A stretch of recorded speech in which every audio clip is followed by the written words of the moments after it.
India गठबंधन उत्तर प्रदेश की जमीन पर मुश्किलों का सामना कर रहा है। लोकसभा चुनाव से पहले ही इंडिया गठबंधन की लड़ाई सबसे बड़े राज्य में ही फेल होती दिख पड़ रही है।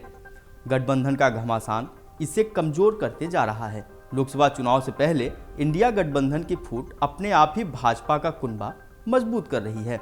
दिन पर दिन एनडीए बढ़ता जा रहा है और INDIA गठबंधन परेशानी से जूझ रहा है।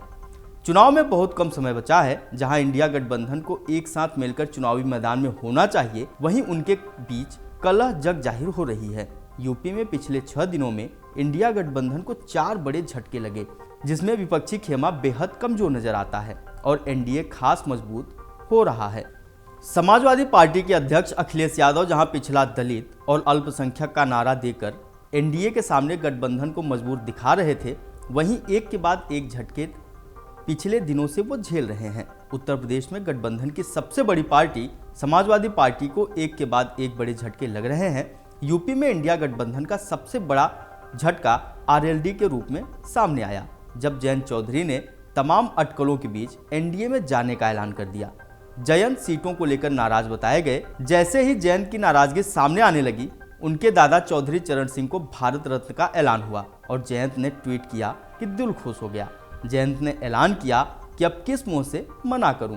सभी विधायकों के साथ वो एनडीए में जाने पर तैयार हो गए। सपा को दूसरा झटका तब लगा जब पिछड़ों के बड़े नेता कहे जाने वाले स्वामी प्रसाद मौर्य ने महासचिव के पद से इस्तीफा दे दिया।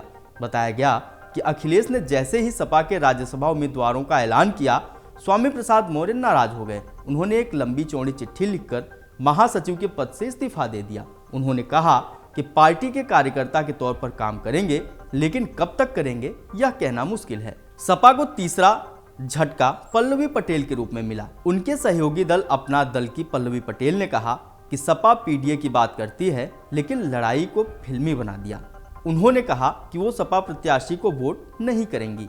आपको बता दें कि अभिनेत्री जया बच्चन और आलोक रंजन का नाम राज्यसभा में जाने को लेकर आपत्ति जताई गई थी। यूपी में इंडिया गठबंधन को चौथा झटका तब लगा जब पूर्व प्रधानमंत्री लाल बहादुर शास्त्री के बेटे विभाकर शास्त्री ने कांग्रेस से इस्तीफा दे दिया और भाजपा में शामिल हो गए। आपको बता दें कि वो यूपी के फतेहपुर लोकसभा सीट से चुनाव लड़ रहे थे, लेकिन हार गए थे। लोकसभा चुनाव से पहले इंडिया गठबंधन के एकजुट होने के सारे दावे फेल होते दिखाई पड़ रहे हैं। लोकसभा की सबसे ज्यादा सीटें उत्तर प्रदेश से आती हैं और यहाँ पिछले 6 दिनों में इंडिया गठबंधन ने 4 बड़े झटके देखे हैं। इसके अलावा पंजाब में आम आदमी पार्टी का अलग लड़ने का दावा भी इंडिया गठबंधन को करारी चोट पहुंचा रहा है। टीएमसी ने पहले ही ऐलान कर दिया। इसलिए अगर देखा जाए तो यूपी के अलावा अगर देश के दूसरे हिस्सों में भी इंडिया गठबंधन को मुश्किलों का सामना पड़ रहा है। ऐसा लगता है कि एनडीए के सामने अपना कुनबा मजबूत करने वाले इंडिया गठबंधन के सारे दावे फेल होते नजर आ रहे हैं। अब देखना यह है कि चुनाव से पहले किस स्थिति में इंडिया गठबंधन दिखाई पड़ता है। अगर आप ये वीडियो YouTube पर देख रहे हैं तो हमारे चैनल को सब्सक्राइब करें और बेल आइकन को दबाना ना भूलें। अगर आप Facebook पर ये वीडियो देख रहे हैं तो हमारे पेज को लाइक करें।